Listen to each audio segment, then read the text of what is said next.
Academy UPSC Hindi channel पर। मित्रों, आज आपकी जो क्लास है वो स्थापत्य कला से स्टार्ट हो रही है और आपके आर्ट एंड कल्चर का सबसे मेन पोर्शन अभी स्टार्ट हो रहा है। ठीक है, यानी आर्ट एंड कल्चर का अगर सबसे मेन पोर्शन आप देखें तो उसमें स्थापत्य कला, मूर्ति कला, चित्रकला, भारतीय रंगमंच, भारतीय नाटक, ठीक, भारतीय आपकी फिल्में, आपके नृत्य, आपका संगीत, ये जो सेक्शन है ये बहुत इंपॉर्टेंट सेक्शन है। अब हम आपके आर्ट एंड कल्चर का सबसे मेन पोर्शन पढ़ाने जा रहे हैं। तो इन क्लासों को, यानी आने वाले समय में जो आपकी 10 से 15 या 20 क्लासें आर्ट एंड कल्चर की होंगी, उसको किसी तरह आप मिस करने की कोशिश मत करिएगा।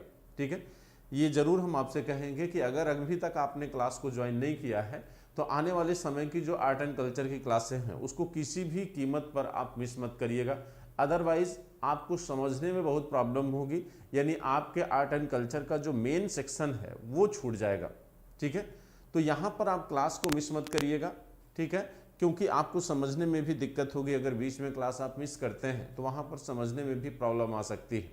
ठीक है बच्चों, तो चलिए पहले हम आपको ये डिस्कस कर देते हैं कि हम आपको स्थापत्य कला में क्या क्या पढ़ाएंगे। ठीक है, उस पूरे सेक्शन को, एक पूरे सिनेरियो को आप समझ जाइए, फिर जो है हम आगे कंटिन्यू करते हैं। ठीक, चलिए देखिए, आज से आपका स्थापत्य कला, इसे हम वास्तुकला भी कहते हैं। इसे हम वास्तुकला, जैसे आप मकान बनवाते हो तो आप क्या करते हो, उसको पंडित से क्या करते हो, यानी उसके वास्तु को, वास्तु माने उसकी संरचना को क्या करते हो, या इंजीनियर से या पंडित से उसके वास्तु को निर्मित करवाते हो। तो वास्तु का मतलब किससे है? निर्माण प्रक्रिया से। इसीलिए हम वास्तुकला को स्थापत्य कला भी कहते हैं। वैसे कला के मूल 3 रूप माने गए हैं। कला के मूलतः कितने रूप हैं? 3 रूप हैं, जिसमें एक आता है बच्चों स्थापत्य कला, स्थापत्य कला,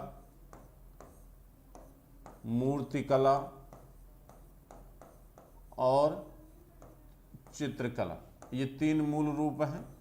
इसके बाद भी कला को डिफाइन किया गया है, यानी जिन धातुओं से कला बनती है उन धातुओं के आधार पर भी कला के नामकरण किए गए हैं। जैसे पत्थर से बनने वाली कला प्रस्तर कला, मिट्टी से बनने वाली कला मृदभांड कला। ठीक, तो जैसे धातुओं से बनने वाली कला को धातु कला।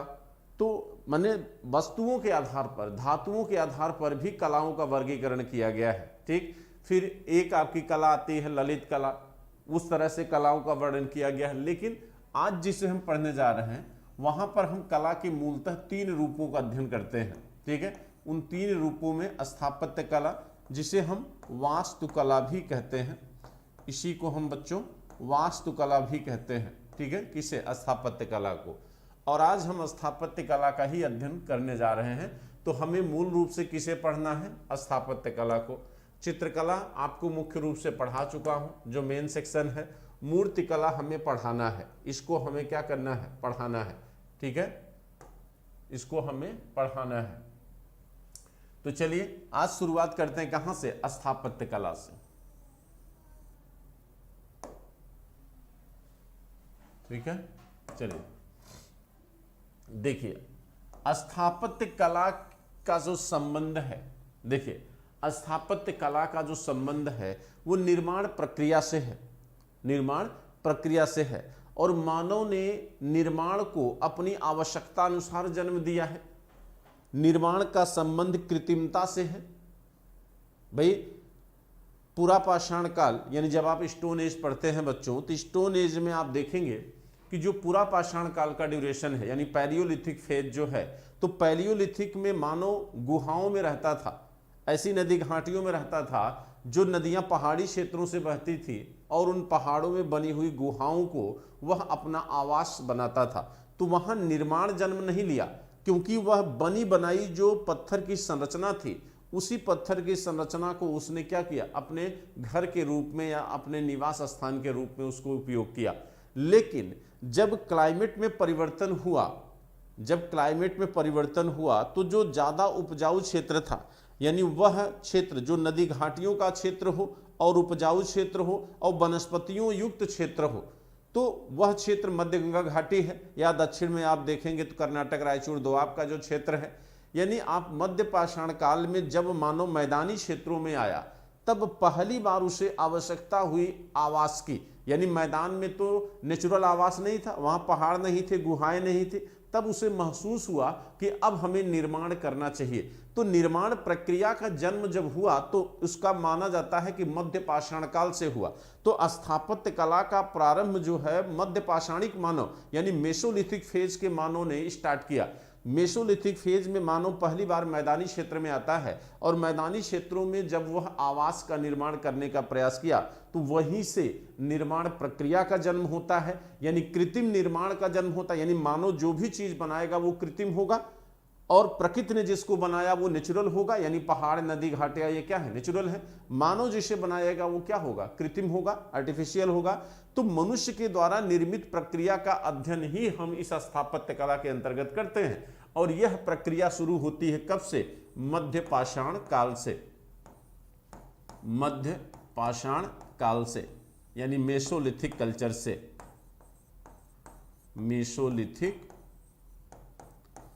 मेसोलिथिक कल्चर से यहां से पहली बार हमें निर्माण प्रक्रिया का आभास होता है, प्रारंभ होता है और यहीं से हम वास्तुकला का प्रारंभ मानते हैं। और आपने देखा कि मध्य पाषाण काल में पहली बार आपके एक पूरा स्थल है जिसका नाम है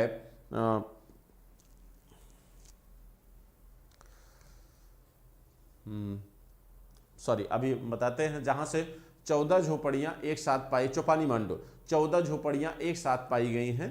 तो वो इससे मने 14 झोपड़ियां जो मधु के छत्ते की तरह एक साथ पाई गई चौपानी मांडो से, जो अपने आप में दर्शाती हैं कि मनुष्य अब जो है एक साथ यानी सामाजिक संरचना का निर्माण कर रहा था धीरे धीरे और वह आवासों की निर्माण प्रक्रिया को जन्म दिया। तो यहाँ से आवास निर्माण की प्रक्रिया जन्म लेती है, कहाँ से, मध्य पाषाण काल से। तो मध्य पाषाण काल से अध्ययन शुरू होगा स्थापत्य कला का। फिर हम यही चीज आपके नव पाषाण काल में पढ़ेंगे। नव पाषाण काल में जब हम आएंगे तो यहाँ पर हम दो चीज़ों का अध्ययन करेंगे। एक मृदभांड, क्योंकि यहाँ पर चाक पर मृदभांड बनना शुरू हो जाएगा, और यहाँ पर भवन निर्माण, इन दो चीज़ों को हम देखेंगे। देखिए वैसे मृदभांड स्थापत्य कला का अंग नहीं है, फिर भी इसको पढ़ना जरूरी है, ये भी आपके कला का अंतर्गत आता है। इसके बाद आप सिंधु सभ्यता में आएंगे।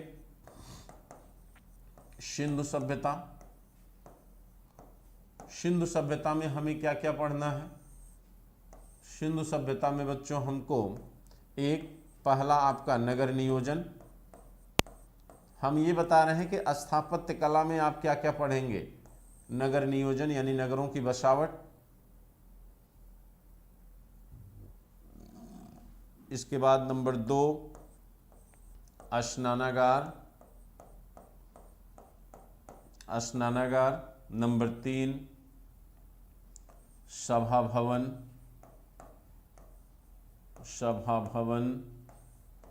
नंबर 4 ऊपर बना लीजिए, नंबर 4 अन्नागार, नंबर 5 गोदीबाड़ा।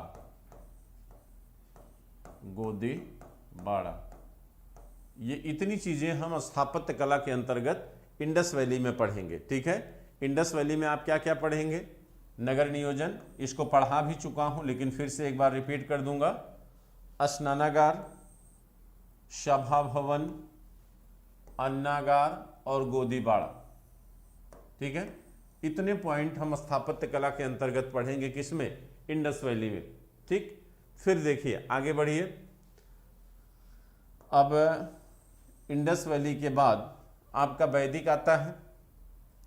वैदिक सभ्यता में स्थापत्य कला का कोई महत्व नहीं है, यहाँ पर हमें कोई स्थापत्य दिखाई नहीं देता है, लेकिन कहा जाता है कि यहाँ पर हम दो चीज़ों को देखेंगे। यहाँ पर भी हम दो चीज़ों को देखने की कोशिश करेंगे। एक पहला नगर नगर स्थापना, क्योंकि उत्तर वैदिक काल आते आते कुछ नगरों की स्थापना के लक्षण मिले हैं। नगर स्थापना और भवन ये देखेंगे। ठीक, तो अब इसको हम 600 BC तक ले आएंगे। कहाँ तक? वैदिक काल में उत्तर वैदिक और ऋग वैदिक दोनों क्या है? इंक्लूड है।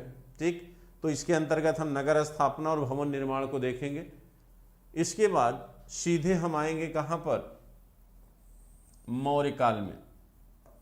सीधे आपको मौर्य काल की स्थापत्य कला पढ़ेंगे, मौर्य काल। और मौर्य काल में आपको क्या क्या पढ़ना है ये देखिए। मौर्य काल में आपको पढ़ना है, देखिए यहाँ पर एक चीज़ थोड़ा सा छूट रहा है। ये बीच में आपका आएगा 600 BC में, 600 BC में बौद्ध जैन आता है, लेकिन उसको यही हम देख लेंगे मौर्य काल में। ठीक है, तो देखिए मौर्य काल के अंतर्गत हम क्या क्या देखेंगे। पहला, स्मारक, यानी चंद्रगुप्त मौर्य ने जो बिहार के कुम्हरार में जो भवन लकड़ी का बनाया है उसका अध्ययन किया जाता है स्थापत्य कला में। फिर उसके बाद जो है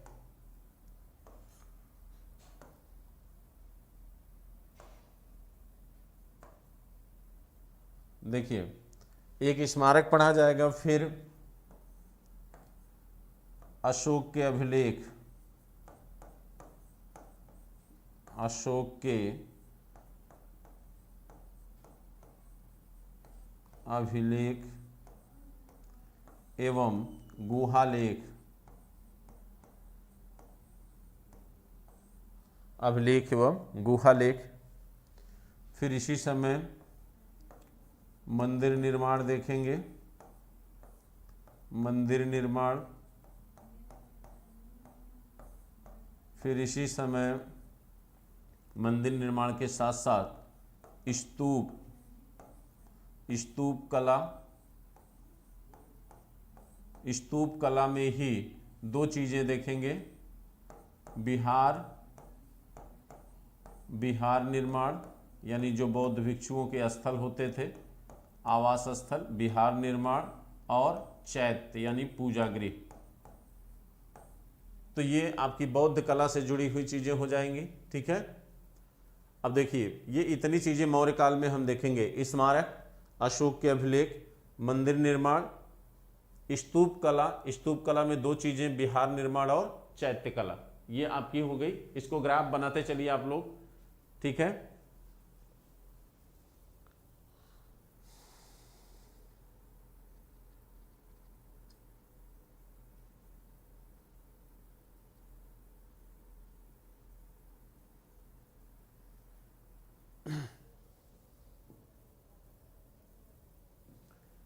देखिए अब ये इसके बाद आप आइएगा मौर्य काल के बाद मौर्योत्तर काल में।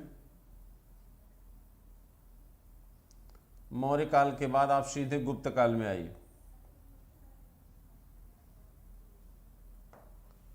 गुप्त काल में, तो गुप्त काल में हम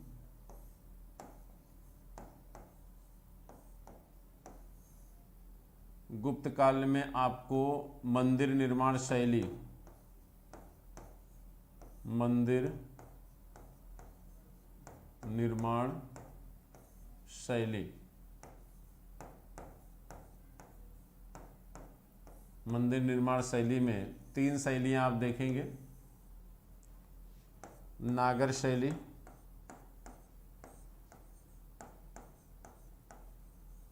नागर शैली, वेसर शैली,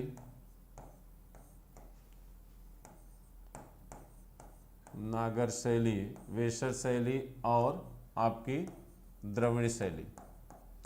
ये तीन शैली मंदिर निर्माण की आती हैं। ठीक है, अब देखिए यहाँ पर जब ये मंदिर निर्माण शैली शुरू होगी तो नागर शैली चूंकि उत्तर भारत में थी तो इसमें आपका गुप्त वंश, चंदेल वंश, वर्धन वंश, ये सारा वंश इसमें आ जाएगा। वेसर शैली जो आपके विंध्य श्रेणी से लेके कृष्णा नदी तक विस्तारित थी, इसमें आप जो है चालुक्य वंश, बादामी के चालुक्य, वेगी के, होयसल शासक, ये सारे इसमें आ जाते हैं। फिर यहाँ पर आप देखेंगे दक्षिण भारत में इसी सॉरी नागर शैली में ही, उड़ीसा के मंदिर भी नागर शैली में ही आते हैं। जगन्नाथ मंदिर, पुरी का मंदिर, कोणार्क मंदिर, ये सारे इसी में आ जाते हैं। द्रविड़ शैली में आप चोल मंदिरों को देखेंगे, पल्लव काल के मंदिर देखेंगे, दक्षिण भारत के जितने मंदिर हैं वारंगल के, ये सारी द्रविड़ शैली में आएंगे। तो यानी कहने का मेरे मतलब है कि इन शैलियों के माध्यम से आपका प्राचीन इतिहास में जितने भी मंदिर निर्माण हुए हैं, चाहे वो राजपूत काल के हों, चाहे वो गुप्त काल के हों, वो सारे हमें यहाँ पर क्या होंगे, पढ़ाने होंगे। खास तौर से यहाँ पर हमको पल्लव काल के बने मंदिर बहुत इंपॉर्टेंट हैं। तो पल्लव काल के जो मंदिर या मंदिर निर्माण शैलियाँ जो हैं, राज सिंह शैली, नरसिंह शैली, मामल्ल शैली, इन शैलियों को भी यहाँ पर हम क्या करेंगे, पढ़ाएंगे। ठीक है, तो ये एक सेक्शन हो गया आपका गुप्त काल से, यानी प्राचीन काल की स्थापत्य कला यहाँ पर आपकी क्या होती है, समाप्त हो जाती है। तो प्राचीन काल की स्थापत्य कला के बाद अब हम आते हैं सल्तनत काल में। सल्तनत काल की स्थापत्य कला,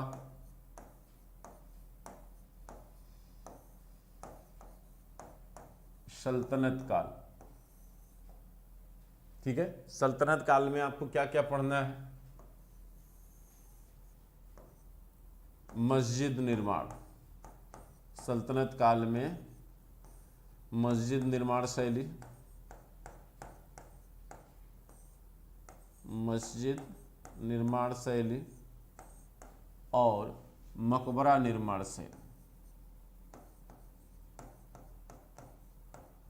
मकबरा निर्माण शैली, मस्जिद निर्माण शैली और मकबरा निर्माण शैली और भवन निर्माण शैली, भवन निर्माण, भवन निर्माण। और साथ साथ हम यहाँ पे दुर्ग निर्माण नहीं, मुगल काल में देखा जाएगा। तो यहाँ पर हम 3 शैली देखेंगे, एक मस्जिद, मकबरा और भवन निर्माण। इन 3 चीज़ों को हम सल्तनत काल में देखेंगे और ये बहुत इंपॉर्टेंट है, यहाँ से बहुत से प्रश्न भी आते हैं सल्तनत काल के मस्जिद, मकबरे और भवन निर्माण से। ठीक, इसके बाद मुगल काल में आइए आप। मुगल काल,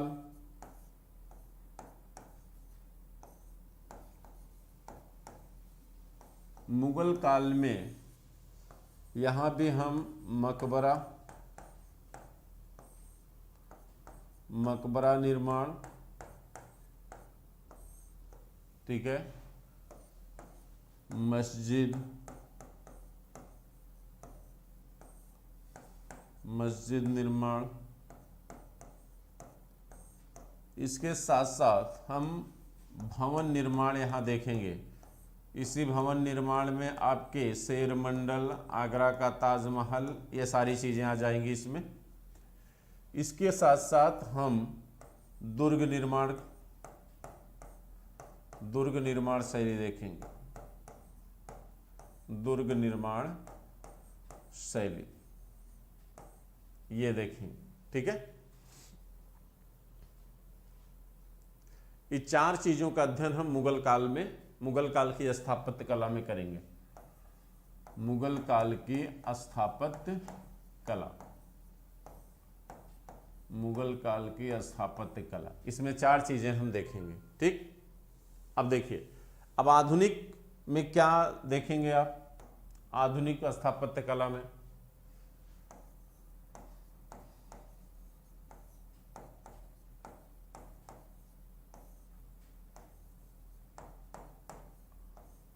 आधुनिक भारत की स्थापत्य कला,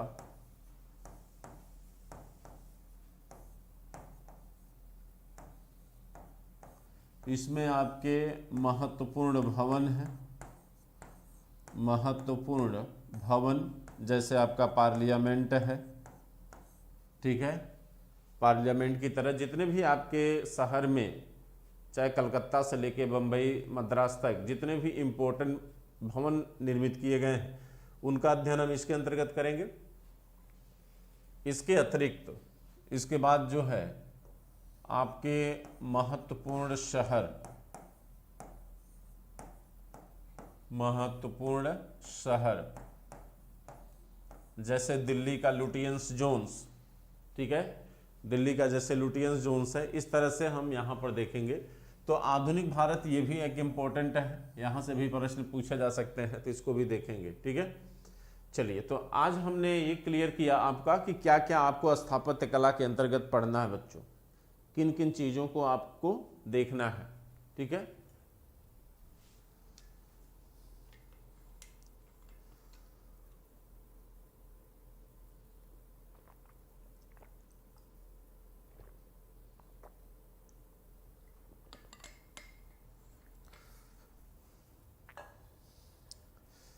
चलिए हमारी शुरुआत हो रही है मध्य पाषाण काल से। तो स्थापत्य कला की शुरुआत करते हैं कहां से? मध्य पाषाण काल से। मध्य पाषाण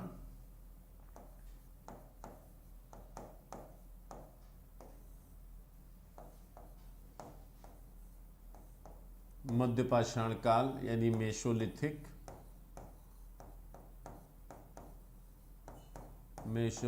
कल्चर।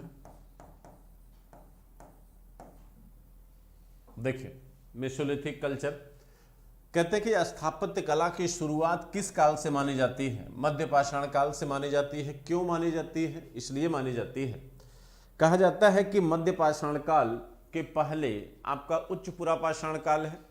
मध्य पाषाण काल में बच्चों पहली बार क्लाइमेट में क्या होता है? चेंज होता है। ठीक है, जो आपका बर्फ युग था, जो होमिनिड फेज था, बर्फ युग जो है वो धीरे धीरे क्या होता है? समाप्त होता है और क्लाइमेट में एक चेंज आता है, यानी क्लाइमेट में गर्मी की मात्रा क्या होती? बढ़ती है। और गर्मी की मात्रा बढ़ने से बर्फ क्या हुए? पिघले। ठीक, बर्फ पिघले तो वाष्पोत्सर्जन की क्रिया बढ़ी, संघनन हुआ, बादल बने, बादल हुए तो बारिश हुई। इसका परिणाम ये हुआ कि नई नई नदियों का निर्माण हुआ, क्लाइमेट में चेंज हुआ। जब नई नई नदियां बनी तो नवीन मिट्टियों का जन्म हुआ, नवीन मिट्टियां बनी तो नवीन वनस्पतियों का निर्माण हुआ। यानी इन सारी चीज़ों ने जानवरों की प्रजाति में पूरी तरह क्या कर दिया? बदलाव कर दिया।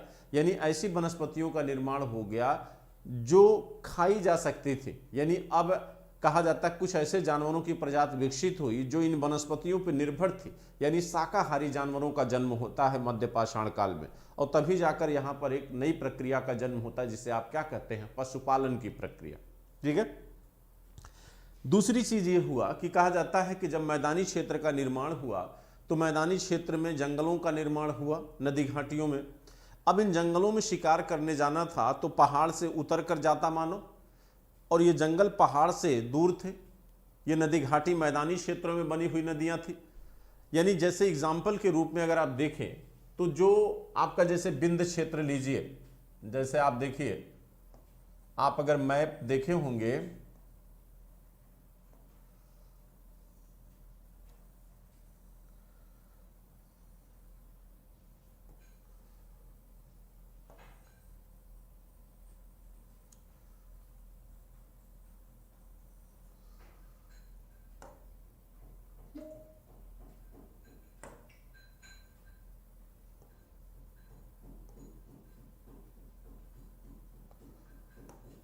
ये देखिए, ये आपका विंध्य रेंज है, ये आपकी विंध्य रेंज है।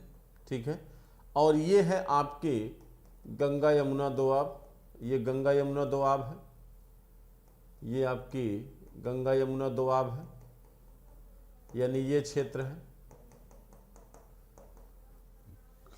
अब देखिए, कहा जाता है कि जब आप पुरा पाषाण काल, यानी इससे पहले का काल आता है क्या? पुरा पाषाण काल। आप लोगों को पढ़ा चुका हूं बच्चों। पुरा पाषाण काल में हमें यहां पर मानव के अवशेष नहीं मिले थे, यहां पर मानव के अवशेष नहीं थे, यानी मैदानी क्षेत्रों में पुरा पाषाणिक संस्कृति के प्रमाण हमें नहीं पाए गए हैं। उसका कारण ये था, कारण ये है कि पुरा पाषाणिक मानव जो है वह नेचुरल आवास में रहता था, यानी पहाड़ की गुफाओं में रहता था, और ऐसे पहाड़ों में ही वो पाया गया है जहां पर नदियां भी उन पहाड़ी क्षेत्रों से बही हों।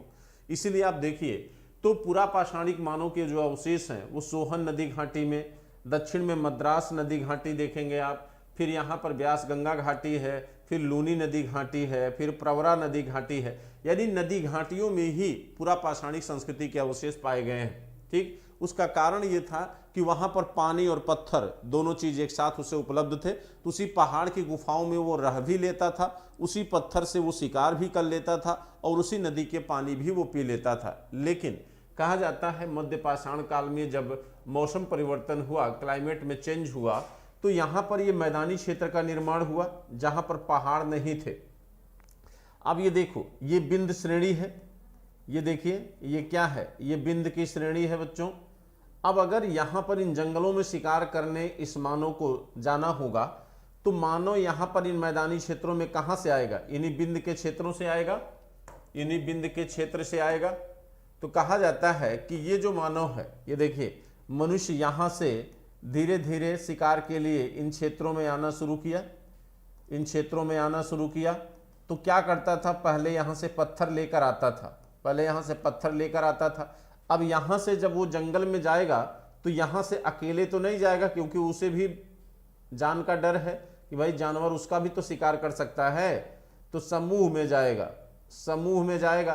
तो यहाँ के पत्थर जो है वो कहीं न कहीं इन मैदानी क्षेत्रों में उत्खनन के बाद पाए गए। उसका कारण ये था कि इन पत्थरों का उपयोग उसने शिकार के रूप में किया। इसीलिए जब यहाँ पर उत्खनन कार्य विद्वानों के द्वारा किया गया तो मेसोलिथिक कल्चर की लेयर पर हमें जो पत्थर पाए गए वो पत्थर कहाँ के थे? इस बिंद क्षेत्र में लाल बलुआ पत्थर हैं, ठीक है। तो लोगों ने ये कह दिया कि मैदानी क्षेत्र में जो मानव आया वह मानव कहाँ से आया? इन बिंद श्रेणियों से आया। वह मानव कहाँ से आया? इन बिंद की श्रेणियों से आया। दूसरी बात, कहते हैं कि वो कितनी बार यहाँ पर जाएगा? भाई हमेशा तो नहीं जाएगा। कहा जाता है कि तब तक वो आवागमन करता रहा जब तक इन मैदानी क्षेत्र में उसने कृषि का विकास नहीं कर दिया।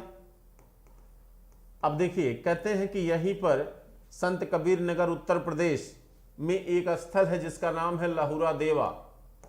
संत कबीर नगर में एक पुरा स्थल है, एक आर्कियोलॉजिकल साइट है जिसका नाम है लहुरा देवा। यहां से हमें धान के प्राचीनतम प्रमाण मिले हैं। किसके प्रमाण मिले हैं? धान के। अब बच्चों सोचिए कि जब वो यहां पर फसल का निर्माण कर दिया और धान का प्रमाण हमें इसी काल से मिलता है, जब यहां पर वो धान बो देगा तो अब उसका जीवन बदलेगा। अब वो फिर पुनः लौट कर नहीं आएगा। वो फसल बोया है, मेहनत किया है, तो इसका इंतजार करेगा। अब इंतजार खुले आसमान में तो नहीं करेगा, क्या करेगा? अब यहीं पर वो अपनी कला को क्या करेगा? जन्म देगा। यानी अपनी आवश्यकता की पूर्ति करने के लिए यहीं पर पहली बार वह कृत्रिम भवन का क्या करेगा? निर्माण करेगा। यहीं पर निर्माण प्रक्रिया का क्या होगा? जन्म होगा। और इसका प्रमाण हमें मिला है कहाँ से? चौपानी मांडो से। चौपानी मांडो आपके इलाहाबाद में है। इस चौपानी मांडो नामक पुरास्थल से, चौपानी मांडो नामक जो पुरास्थल है, इसी पुरास्थल से हमें 14 झोपड़ियां मधु के छत्ते की तरह पाई गई हैं। ये जो 14 झोपड़ियां पाई गई हैं, यहीं से स्थापत्य कला का जन्म भी होता है। और यहीं से देखिए, यहीं से कई प्रक्रियाओं का जन्म होगा। 14 झोपड़ियां एक साथ होने का मतलब है कि समूह के निर्माण का जन्म हो चुका है। और समूह का निर्माण तब होगा जब भाषा का क्या होगा? विकास होगा। क्योंकि बिना भाषा के विकास के समूह का निर्माण हो ही नहीं सकता। यानी समूह से बड़ा क्या होता है? समाज होता है, समुदाय होता है। और समुदाय से बड़ा क्या होता है? समाज होता है। तो आप कह सकते हैं कि कहीं न कहीं सामाजिक निर्माण की प्रक्रिया भी मध्य पाषाण काल से क्या होती है? शुरू हो जाती है। तो यहाँ से हमें स्थापत्य कला का जन्म होता हुआ दिखाई देता है। अब हमें बात ये करना है कि यहाँ पर जो स्थापत्य यानी जो भवन बना, वह भवन किस चीज़ का बना, उसका मटेरियल क्या है, उसकी बनावट कैसी है, उसकी संरचना कैसी है। स्थापत्य कला में हम इन चीज़ों को क्या करेंगे? देखेंगे।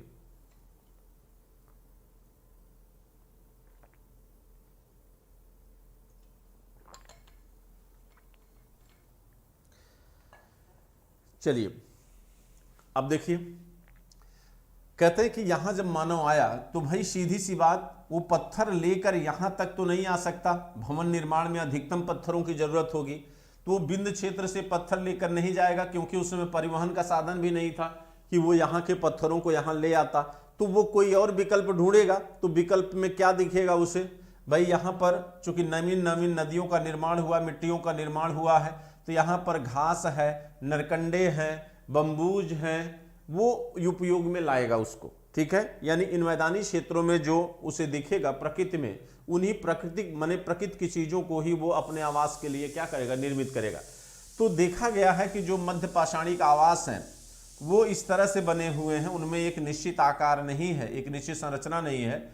इसमें घास फूस का उपयोग किया गया है, यानी घास फूस,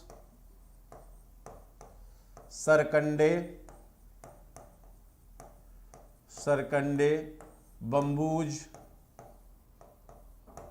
बम्बूज का उपयोग किया गया है, ठीक है।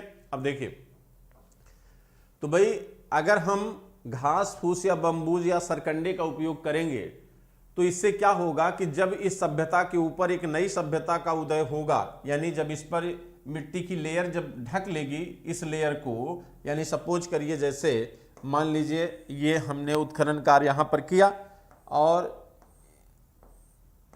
इस लेयर को मान लीजिए ये पूरा पाषाण काल की है, ये मान लीजिए ये पूरा पाषाण काल है, ये मध्य पाषाण काल है,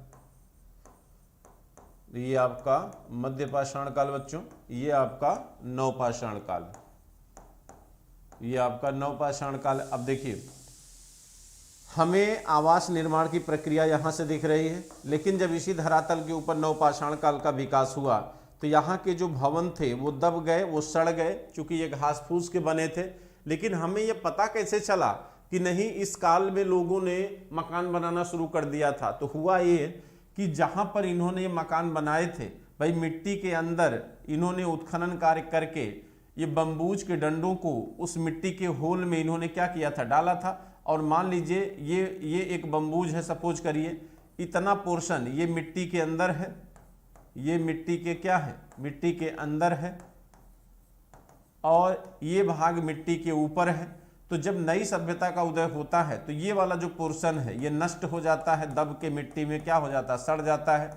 सड़ तो ये भी जाएगा, लेकिन ये मिट्टी का इतना बड़ा होल जो है एक निश्चित आकार में बना रहेगा, जो ये दर्शाएगा कि कहीं न कहीं यहाँ पर कुछ मिट्टी के अंदर क्या किया गया था, गाड़ा गया था। इसी को हम कहते हैं स्तंभ गर्त, इसी को हम क्या कहते हैं, स्तंभ गर्त बच्चों। और आप जानते हैं कि मध्य पाषाण काल में चौपानी मांडू के अतिरिक्त एक पूरा स्थल है आपका, चौपानी मांडू के अतिरिक्त एक पूरा स्थल है आपका यहाँ पर राजस्थान में उसका नाम है बागोर। राजस्थान में एक स्थल है बागोर, बागोर से स्तंभ गर्त के प्रमाण मिले हैं। और ये प्रमाण अपने आप में दर्शाते हैं कि मध्य पाषाणिक मानवों ने आवास निर्माण की प्रक्रिया को जन्म दे दिया था। इस बागोर यानी राजस्थान के इस स्थल से भी स्तंभगर्त के प्रमाण मिले हैं। यहाँ आपके एमपी दायमाबाद नहीं, महदहा क्या नाम है, एक पूरा स्थल एमपी में है, यहाँ से भी हमें स्तंभगर्त के प्रमाण मिले हैं, जहाँ से आपके जानवर पालने के भी प्रमाण मिले हैं। तो पशुपालन के और स्तंभगर्त के दोनों के प्रमाण हमें यहाँ से दिखाई देते हैं, ठीक है। तो ये आपका जो है, इससे ये आइडिया लगता है कि कहीं न कहीं मध्य पाषाण काल में स्थापत्य कला का जन्म क्या है, हो चुका है, ठीक है। और इस समय जो आवास बनाए गए वह आवास मूलतः जो है किससे हैं, घास फूस के बने हुए हैं, ठीक है। वो किसके बने हुए हैं बच्चों, घास फूस के बने हैं। इससे ये आइडिया लगता है कि कहीं न कहीं मध्य पाषाण काल,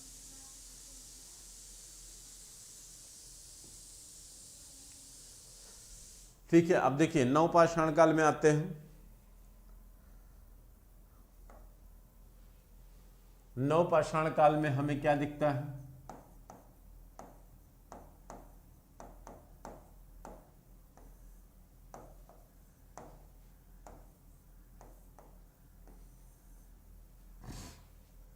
देखिए नवपाषाण काल में जो स्थापत्य कला है वो थोड़ा सा डिफरेंट है।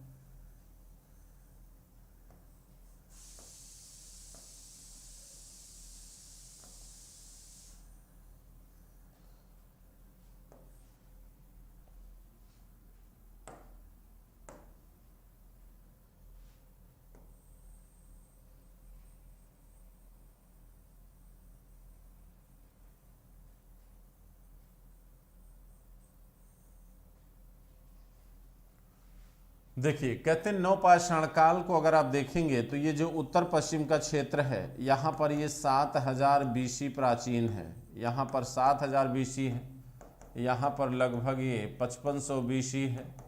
दक्षिण में आएंगे तो ये आपको 1000 BC प्राचीन मिलेगा और पूरब में जाएंगे तो ये आपको लगभग 1200 से आसपास दिखेगा। देखिए इसका मतलब है कि नवपाषाणिक संस्कृति का प्रसार उत्तर से दक्षिण की तरफ दिखाई देगा। तो कहते हैं दक्षिण में आपको जो है यहाँ पर महापाषाणिक संस्कृतियाँ दिखाई देंगी। नवपाषाण काल के बाद यहाँ पर महापाषाणिक संस्कृतियों के प्रमाण आपको मिलेंगे। ये महापाषाणिक संस्कृतियाँ क्या है?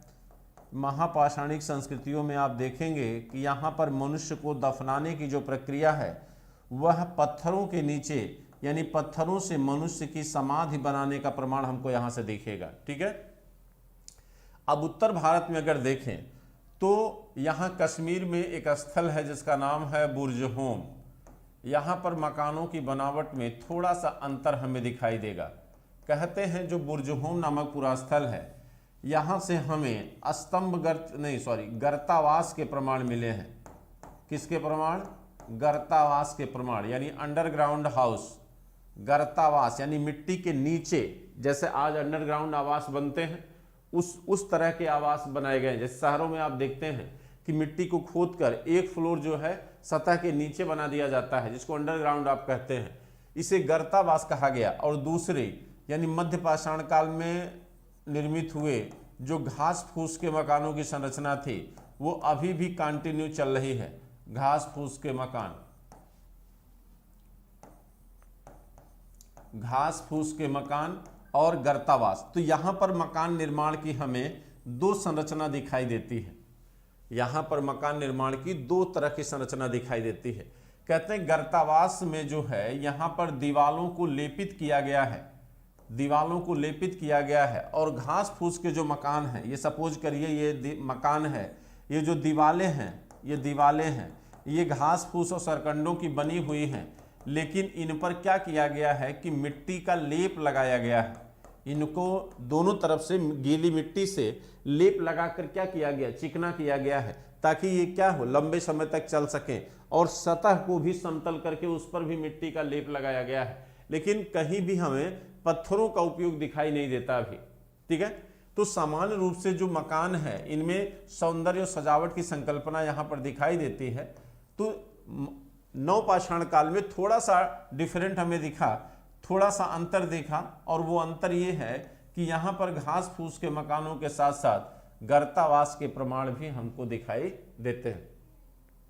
ठीक है। यहाँ पर हमें गर्तावास भी दिख रहे हैं।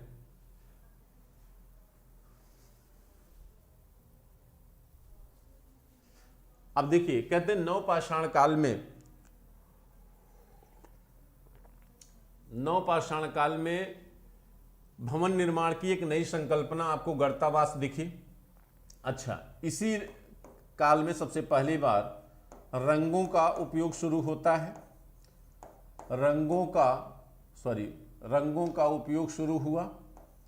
और आप जानते हैं कि पॉलिशदार कुल्हाड़ी किस काल की विशेषता है? नवपाषाण काल की।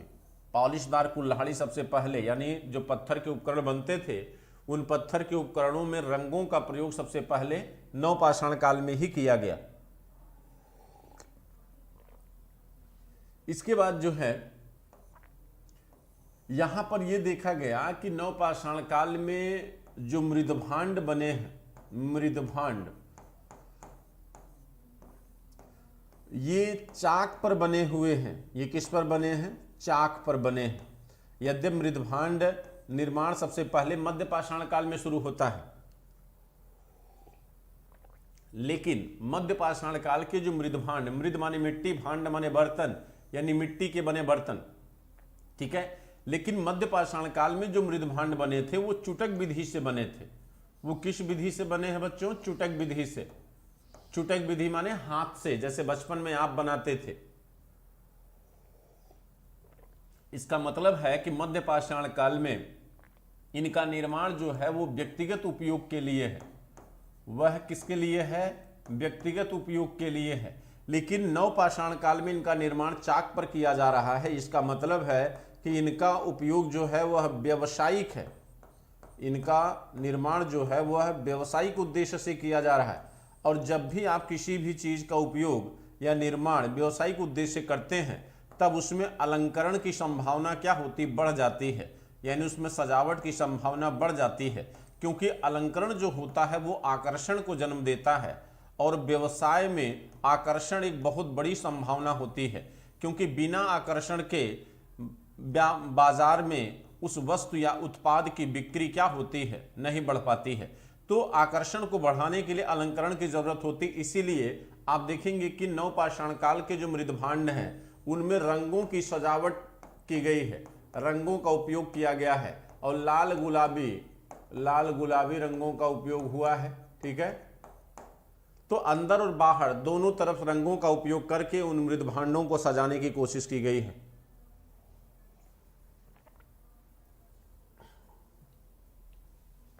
तो ये आपके नवपाषाण काल यानी नियोलिथिक कल्चर में यह संभावना हमको स्थापत्य कला में दिखाई देती है बच्चों। ठीक है, अब देखिए, अब हम सीधे सीधे आएंगे कहां पर, आपके इंडस वैली, सिंधु सभ्यता। इंडस वैली में स्थापत्य कला को हम देखेंगे। चलिए इंडस वैली की स्थापत्य कला को देखते हैं।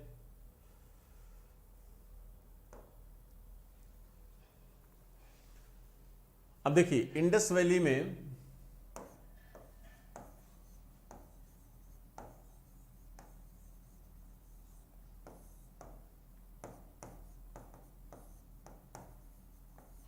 सिंधु सभ्यता, सिंधु सभ्यता में सबसे पहले हम देखेंगे नगर नियोजन।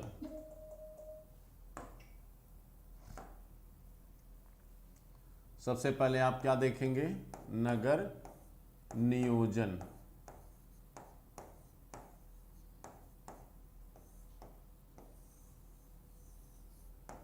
यानी नगरों का सेटलमेंट देखा जाएगा कि नगरों का नियोजन इंडस वैली का किस तरह से हुआ है। ठीक, नगरों की बसावट किस संरचना पर हमें दिखाई देती है। चलिए देखते हैं। कहते हैं कि सिंधु सभ्यता में नगरों की जो संख्या है वो कितनी है, 7। कुल कितने नगर हैं, 7 नगर हैं। ये सारी चीजें हम पढ़ा चुके हैं पहले। ठीक है, तो यहां पर हम देखेंगे कि हर नगर की जो संरचना है वो अलग अलग है। नगरों की जो संरचना है वो क्या है, वो अलग अलग है, क्योंकि हर नगर की जो भौगोलिक संरचना है, जो इन्वायरमेंट है वो डिफरेंट है, इसलिए नगरों की बसावट भी हमें अलग अलग दिखाई देती है। ठीक है, तो चलिए देखते हैं कि किस नगर की बसावट किस तरह से है। जैसे सबसे महत्वपूर्ण नगर इंडस वैली में मोहनजोदड़ो और हड़प्पा है। ठीक, जिनको जुड़वा राजधानियां भी कहा गया है स्टुअर्ट पिगट के द्वारा। 640 किलोमीटर की दूरी है दोनों के बीच में।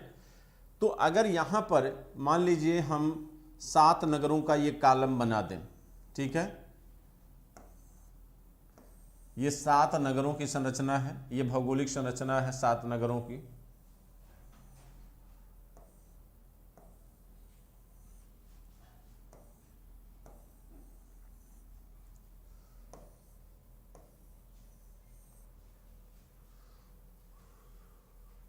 तीन 5 6 एक मान लीजिए यहां बना देते हैं। मान लीजिए ये धौलावीरा है, सपोज करिए ये धौलावीरा है, ये आपका मोहनजोदड़ो है,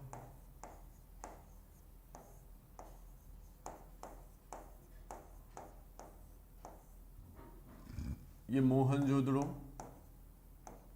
ये हड़प्पा, ये कालीबंगा, ये लोथल,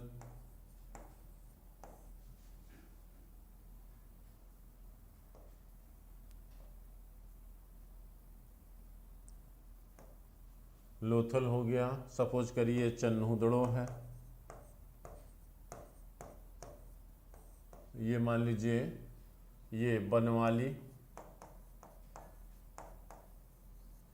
और ये आपका धौलावीरा। ये 7 नगर हैं जिन नगरों की बसावट हमें देखना है। ठीक है, तो चलिए देखते हैं। सभी नगरों की बसावट हमको अलग अलग दिखाई देती है। कैसे, देखिए कहते हैं मोहनजोदड़ो हड़प्पा, ये देखिए ये वाला पोर्शन, ये पश्चिमी टीला होता है, ये जो है इसे हम पश्चिमी टीला कहते हैं, इसे पश्चिमी टीला कहा गया है। इसी को हम दुर्ग क्षेत्र भी कहते हैं, क्योंकि ये महत्वपूर्ण व्यक्ति यहाँ रहा करते थे।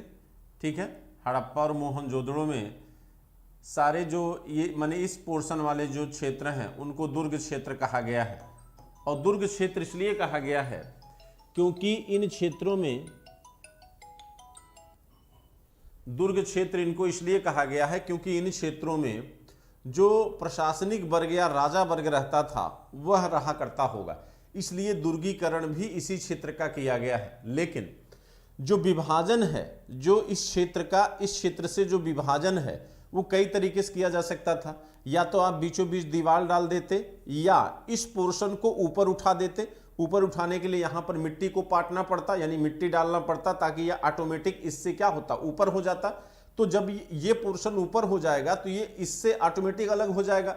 तो हड़प्पा और मोहनजोदड़ो में अलगाव के लिए, यानी दोनों टीलों के, यानी जो पूर्वी टीला है ये और ये पश्चिमी टीला, इन दोनों टीलों के बीच अंतर करने के लिए इस टीले पर कृत्रिम रूप से मिट्टी को डाला गया है और मिट्टी डालकर इसे ऊंचा किया गया है। मिट्टी डालकर इसको ऊंचा किया गया है। ठीक, और ऊंचा करने के बाद बच्चों क्या किया गया कि जो ये वाला भाग है, इस वाले भाग को एक कच्ची दीवार से क्या किया गया, घेर दिया गया है, यानी दुर्गीकरण कर दिया गया। ठीक, ये वाले पोर्शन का क्या किया गया है, दुर्गीकरण कर दिया गया। अब देखिए इससे ये लगता है कि ये इंपॉर्टेंट पोर्शन है, तो यहां पर अलगाव के लिए एक नई विधि को अपनाया गया। जबकि कालीबंगा में क्या किया गया कि कालीबंगा में यहां पर अलगाव के लिए ये बीचों बीच जो है ये कच्ची दीवार डाली गई है। कच्ची दीवार, ये कच्ची मिट्टी की दीवार है। इस दीवार से ये विभाजन हुआ है, जो अलगाव हुआ है वो दीवार डालकर अलगाव किया गया है। ठीक, और इस ओवरऑल पूरे क्षेत्र को क्या किया गया है, दुर्गीकृत किया गया है। पूरे क्षेत्र को दुर्गीकृत किया गया, यानी यहां पर क्या था कि स्पष्ट विभाजन दिखाई नहीं देता कि कौन सा समुदाय किस क्षेत्र में रहता। हाल लोथल में आइए, लोथल में आपको इस पूरे क्षेत्र को दुर्गीकृत किया गया है, विभाजन यहां पर नहीं दिखाई देगा, ये पूरा क्षेत्र दुर्गीकृत पाया गया है। ठीक, चन्हूदड़ों में क्या है कि चन्हूदड़ों में दुर्गीकरण है ही नहीं, यहां पर दुर्गीकरण नहीं पाया गया है, यहां पर दुर्गीकरण है ही नहीं। ठीक, दुर्गीकरण यहां पर नहीं है। लेकिन कहा जाता है कि चन्हूदड़ों के निचली सतह पर दुर्गीकरण के प्रमाण पाए गए, यानी प्राक चन्हूदड़ों से। प्राक चन्हूदड़ों माने यानी चन्हूदड़ों की जिस लेयर पर इस सभ्यता यानी इंडस वैली के प्रमाण मिले हैं, उसके निचली लेयर पर चन्हूदड़ों में कहीं न कहीं दुर्गीकरण के प्रमाण मिले हैं, यानी प्राक चन्हूदड़ों से हमें दुर्गीकरण के प्रमाण मिले हैं। ठीक है, अब देखिए इसके बाद आपका धौलावीरा। धौलावीरा की क्या विशेषता है, ये 3 भागों में बटा है। देखिए ये 3 भागों में बटा है, और 3 भागों में अभी तक कोई नगर 3 भागों में नहीं बटा था। 3 भागों में बटा होने के साथ साथ तीनों भागों का अलग से दुर्गीकरण किया गया है। तीनों भागों का अलग से दुर्गीकरण किया गया है, तीनों का अलग अलग दुर्गीकरण हुआ है। और इसके साथ साथ तीनों का अलग अलग दुर्गीकरण होने के साथ साथ फिर से ये एक ही दीवार से दोबारा तीनों को एक साथ भी दुर्गीकरण किया गया, यानी अलग अलग भी है और एक साथ भी है। तो इस तरह देखेंगे इंडस वैली के नगरों का जो बसावट है वह बसावट जो है अलग अलग दिखाई देती है, लेकिन सबसे विकसित अवस्था नगरों की, सबसे विकसित निर्माण प्रक्रिया हमें कहाँ दिखती है, हड़प्पा और मोहनजोदड़ो में दिखती है। तो कैसे, देखिए कहते हैं जो भवन है, ये सपोज करिए ये सड़क है, ये मुख्य सड़क है, ये आप मान लीजिए ये क्या है, ये आपकी मुख्य सड़क जा रही है, ये मुख्य सड़क है। ठीक, और ये मुख्य सड़क जो है ये जो मुख्य सड़क है ये सामान्यतः 9 मीटर चौड़ी है। ये 9 मीटर क्या है, चौड़ी है। ठीक, सबसे चौड़ी चंदोदड़ों में 11 मीटर है। और ये जो भवन है, ये जो नगर है, सॉरी भवन की बात करिए, इनको तो मैं नगर की संरचना बनाया हूँ। ये जो नगर हैं, अब इनको भवन मान लीजिए आप। तो ये जो भवन है ये इस सड़क से थोड़ा दूर है। थोड़ा दूर इसलिए है क्योंकि ये सड़क जो है ये क्या है, ये कच्ची सड़क है। ये क्या है, ये कच्ची सड़क है। अब देखिए, अब कुछ समय के लिए आप इनको क्या मान लीजिए, भवन मान लीजिए, तो थोड़ा समझने में आपको आसानी हो जाएगी।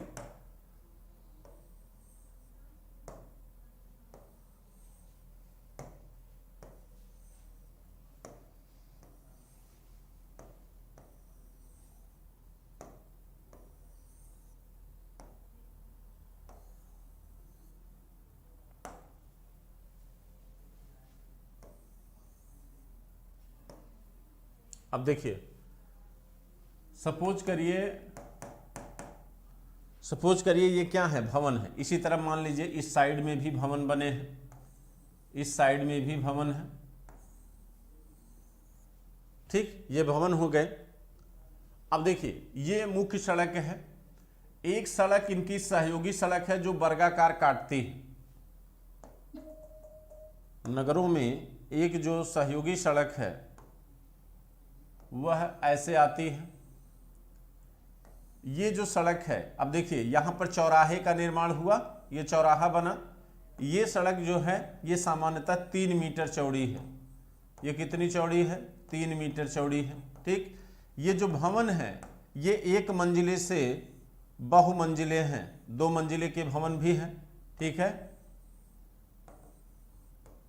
ये 1 मंजिले से बहुमंजिले भी हैं। मकान जो है वो पक्की ईंट के बने हैं। मकान जो है पक्की ईंट के बने हैं। और शतरंज जिस तरह से होता है, जैसे शतरंज होता ना, शतरंज की संरचना पर ये क्या है, आधारित है। शतरंज जैसे शतरंज जो है पूरी तरह एक शेप में होता, उसी तरह इनकी बसावट भी है शतरंज नुमा। तो पक्की ईंट का उपयोग है मकानों के निर्माण में। मकानों के निर्माण में पक्की ईंट का उपयोग किया गया है। और जो ईंटें हैं वो 28 × 14 × 7 के आकार में है।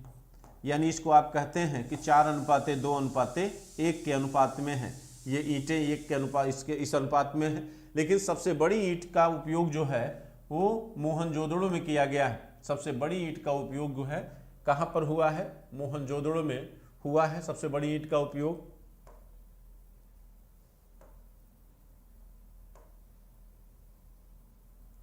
सबसे बड़ी ईंट का उपयोग मोहनजोदड़ो में किया गया है। देखिए, केवल एक स्थान है, वो है कालीबंगा। कालीबंगा में कच्ची ईंटों का उपयोग हुआ है। कालीबंगा में कच्ची ईंट बने हैं, यानी वहाँ के मकान कच्ची ईंट के बने हैं। कारण ये है, कालीबंगा में भूकंप आ गया था, वहाँ पर आग लगने के प्रमाण भी मिले हैं, जिसकी वजह से वहाँ पर विकास की जो प्रक्रिया थी वो क्या हो गई, थोड़ा सा पीछे हो जाती है। लेकिन कालीबंगा के लोगों की प्रगतिशीलता इस बात से पता चलती है कि कालीबंगा के मकान जो है वो पक्की ईंट के नहीं बन पाए, लेकिन वहाँ की जो फर्श है, फर्शों में पक्की एवं अलंकृत ईंटें पक्की भी हैं और अलंकृत भी हैं। अलंकृत माने सजावट। इस तरह की ईंटों का उपयोग कालीबंगा के मकान की फर्शों में किया गया है। जबकि अन्य नगरों के जो मकान हैं उन मकानों की ये जो फर्श है वो कच्ची ईंट की बनी है। केवल कालीबंगा के मकानों की फर्श जो है वो पक्की ईंट की बनी है। न केवल पक्की है बल्कि क्या है, अलंकृत है। ठीक है, न केवल पक्की है बल्कि अलंकृत है। अच्छा, दूसरी चीज कहते हैं कि जो सिंधु सभ्यता में, अगर आप देखेंगे सिंधु सभ्यता में, तो जो नगरों की बसावट है वह सामान्यतः सड़क से दूर है। उसका कारण एक है क्या, कि ये सड़कें क्या हैं, कच्ची हैं, ताकि पर्यावरण से उनका मकान क्या हो, प्रदूषित न हो। इसलिए इन मकानों में ये जो दरवाजे हैं, ये जो बीच में ये देखिए गलियां हैं, ये गली दिख रही है, दरवाजे इन गलियों में खुलते हैं। झरोखे दरवाजे इन गलियों में खुला करते हैं, सामने सड़कों पे नहीं खुलते। लेकिन एकमात्र नगर है लोथल जो सड़कों के सामने उसके दरवाजे और रोशनदान खुलते हैं। तो उसका मूल कारण है क्योंकि वह जो है गोदीबाड़ा है, एक बंदरगाह है जो समुद्र के किनारे है, जहाँ ह्यूमिडिटी अधिक होती है। तो ह्यूमिडिटी अधिक होने से क्या होता है कि बालू के कण या इन्वायरमेंट की जो पोल्यूशन है उसको सोख लेते हैं, जिससे इन्वायरमेंट साफ रहता है। तो वहाँ पर मकान के सामने दरवाजे खुलते हैं,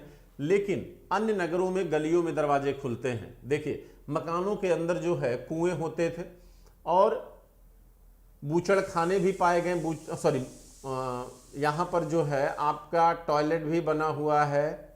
और एकमात्र नगर है बनवाली, जहाँ पर बेसिन भी निर्मित पाई गई। बेसिन माने जिसमें हाथ आप धुलते हैं, उसे इसीलिए जो है रईसों का नगर बनवाली को कहा गया है। तो सामान्यतः मकानों के अंदर जो है वो टॉयलेट भी बने हैं, वहाँ पर जो है रसोइयाँ एक कोने में होता था। ये मान लीजिए संरचना है तो एक कोने में रसोइयाँ, दूसरे कोने पर टॉयलेट बने होते थे। ठीक, इन्हीं मकानों के अंदर कुएं भी होते थे जिससे पानी का उपयोग होता था। और ये गंदा पानी जो है ये नाली से होते हुए ये देखिए गली की नाली में आके मिल जाता था। गली में नाली बनी होती थी और ये गली की नाली जो है ये सड़क के मेन नाले से आकर मिल जाती थी। और मेन नाले से जब ये नाली आकर मिलती थी तो अब इस मेन सड़क में बीच बीच में ऐसे बड़े बड़े सोख्ते बने होते थे। सोख्ते यानी बालू के बड़े कणों का उपयोग किया जाता था। यानी जैसे आप टॉयलेट में बनवाते हो टंकी, तो उसमें बालू के बड़े कण डाले जाते हैं ताकि वो पानी को सोख लें।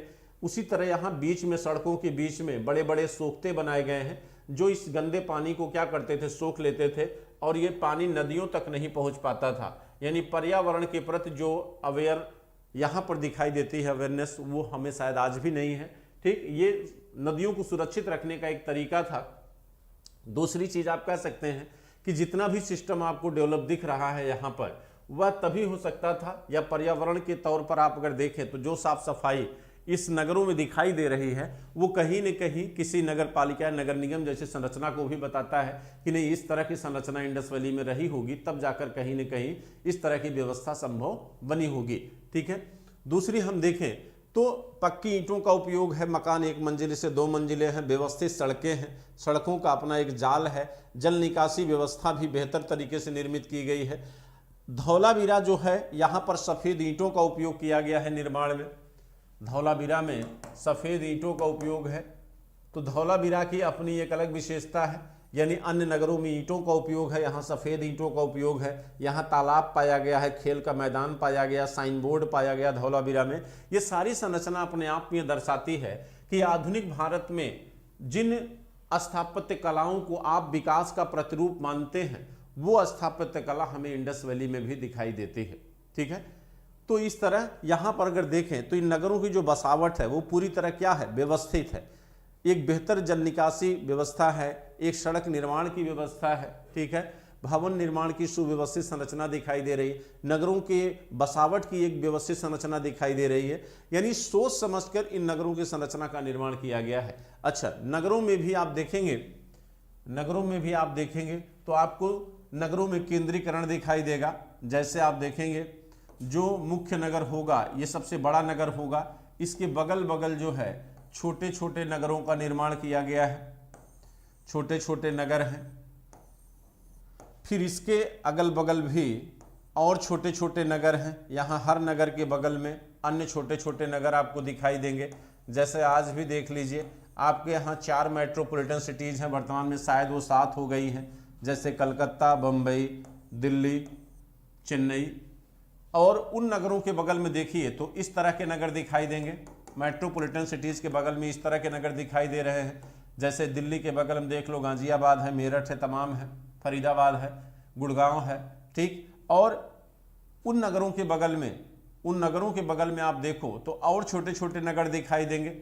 तो इस तरह की नगर की संरचना हमें इंडस वैली में भी दिखाई देती है। नगरों की बसावट वहाँ पर जो दिखाई देती है वह पूरी तरह क्या है, व्यवस्थित हमको दिखाई दे रही है। ठीक है, तो आज की क्लास में हमने नगर नियोजन, चूंकि मैं इसको एक बार पढ़ा चुका हूँ, इसलिए कभी कभी क्या होता है कि जिस चीज़ को आप एक बार पढ़ा चुके हो, पढ़ाने में मन नहीं लगता, लेकिन हमने प्रयास किया कि मैं आपको फिर से एक बार समझा दूं। जो नए बच्चे जुड़े थे क्लास से उनके लिए ज़रूरी था, इसलिए हमने यहाँ पर इसको थोड़ा सा रिपीट किया है। कल हमारी जो कला होगी वो आपके इंडस वैली में स्नानागार, गोदीबाड़ा और अन्नागार, इन तीनों को बताने के बाद हम सीधे आ जाएंगे कहाँ पर, आपके जो हमने जो खाका बनाया है उसको अभी हम देख लेते हैं कि किस क्रम में हमको पढ़ाना है। फिर उसी क्रम में इंडस वैली के बाद वैदिक में आएंगे, ठीक। वैदिक के बाद 600 BC में हम आएंगे, फिर इस तरह से आगे बढ़ेंगे। चलिए, गुड आफ्टरनून सबको हमारी तरफ से, ठीक। आज हमारी क्लास 5 बजे रहेगी प्लस पे, आप लोग वहाँ पर आकर उसे सर्च कर सकते हैं, ठीक है। चलिए।